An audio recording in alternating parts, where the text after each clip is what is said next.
So this is just a quick guide about how I made this dress that you're seeing. So this is the fabric I'm going to be using. This is going to be the skirt. I got this for about $15 for 5 yards like 6 years ago, and I just have had it in my closet. So I'm going to make this a ball gown style, so all the way to the floor. I'm going to make it super poofy for my client.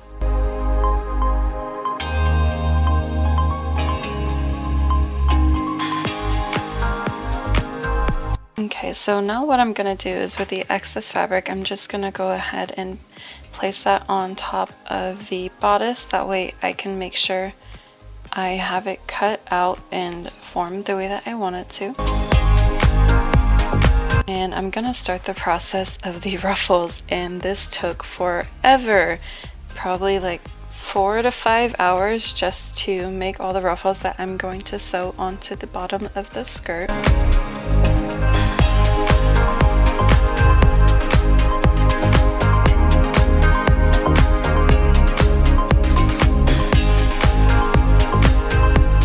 And I am at the end, but now I get to sew all the ruffles on the skirt, and to add lots of volume I'm just going to make 3 layers, so 15 yards of ruffles total.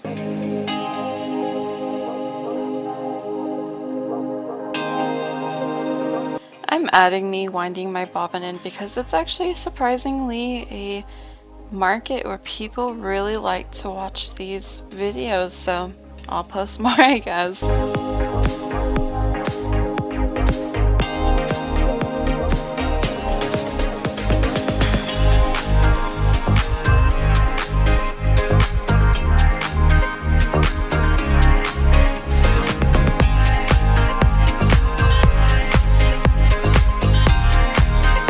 And I like to give you guys a little bit of action shot, so you're gonna see a few clips of me sewing it from different directions, but literally just 3 yards of ruffles on top of each other at the very bottom.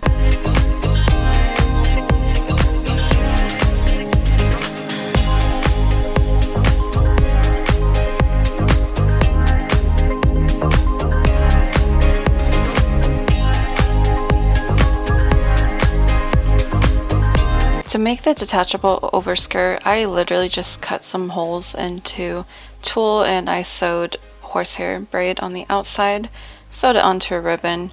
This is a terrible video, but this is just kind of example of what it looks like.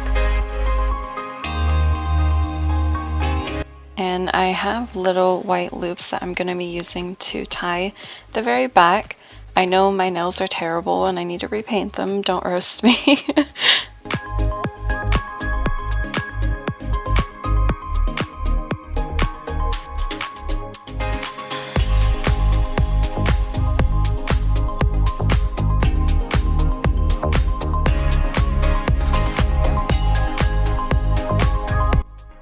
So I'm kind of doing this the hard way. The reason being is I was actually originally going to make it a ruffle bodice, but after playing around with it, I decided I did not like it. So I just went ahead and cut it out this way instead of using my paper pattern.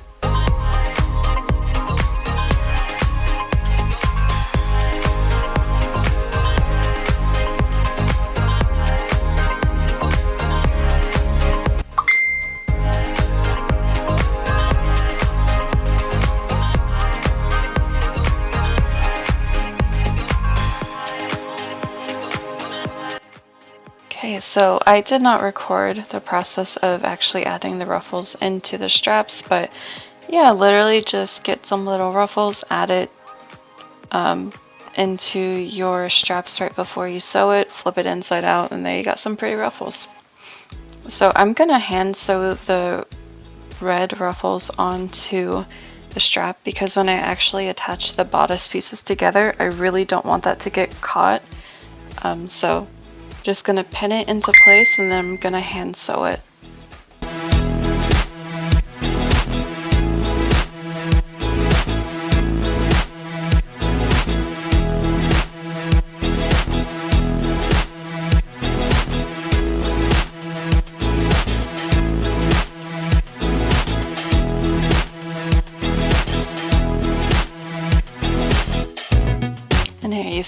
hand sew it. It doesn't have to be perfect, literally just a terrible stitching you can remove. Okay, so now you see my loops and my straps, and I'm gonna put the other side on there and I'm gonna pin it together. The reason you see a keyboard is because I actually was working in this tiny little area near my work computer. So I have my actual desk set up now, but I'm just gonna remove the loops in this portion and fluff it out.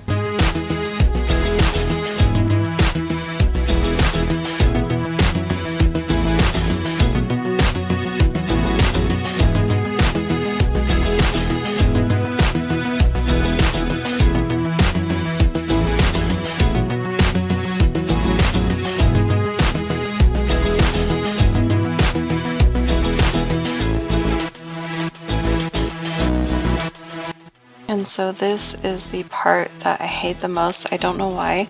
I hate ironing every single time. I dread it. I don't know why. I've never been burnt by an iron. They've never done anything to me. I just really don't like to do it. But I like to use some pins and just pin the other side that I'm not going to sew. As you see on the strap on the right, how there's a little piece of red where I missed sewing, but it's okay because I'm going to cut that out. Okay, so for the skirt, after I already got it all sewed up and I added the edging, I'm just going to go ahead and pin it to the top. I like to gather it by hand because I like the bigger ruffles. If you want to gather by machine, that's totally cool, but this is just the way that I do it. At this point, I've already attached the bodice to the waistband that you saw me ironing. I did not record that portion just because it's just a waistband. You're just attaching it. And you see here's a little bit halfway through pinning in, and you can kind of see a lot of my big old ruffles, but now I'm just gonna sew it.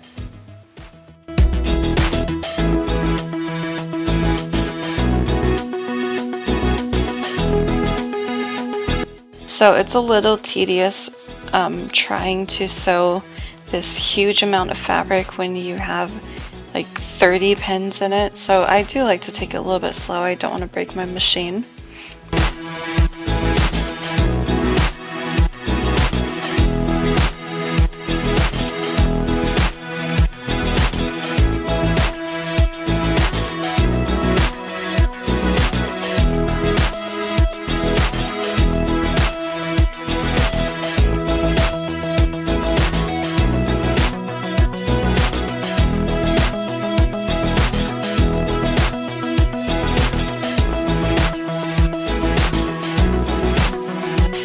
So I did not record the full portion of me making the petticoat underneath to actually attach it.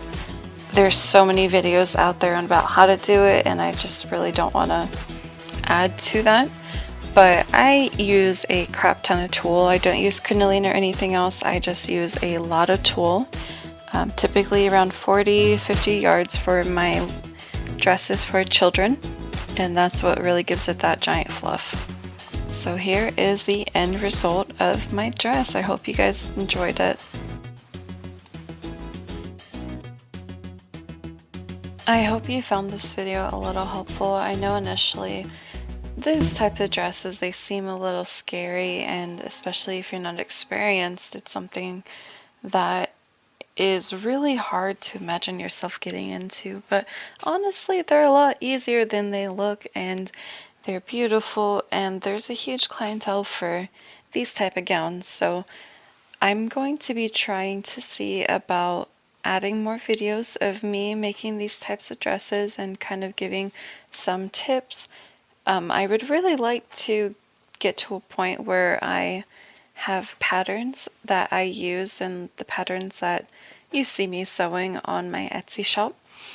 And I will be posting a few things here and there on my Etsy shop, but just take a look at my social medias and I'll be posting different stuff on all of them, and I'll be posting on YouTube also. So I really hope this helped. Please don't be afraid to reach out with any questions you have, because I really want to share the experience that I have with everybody, because I would not be where I am now if I did not get help from others.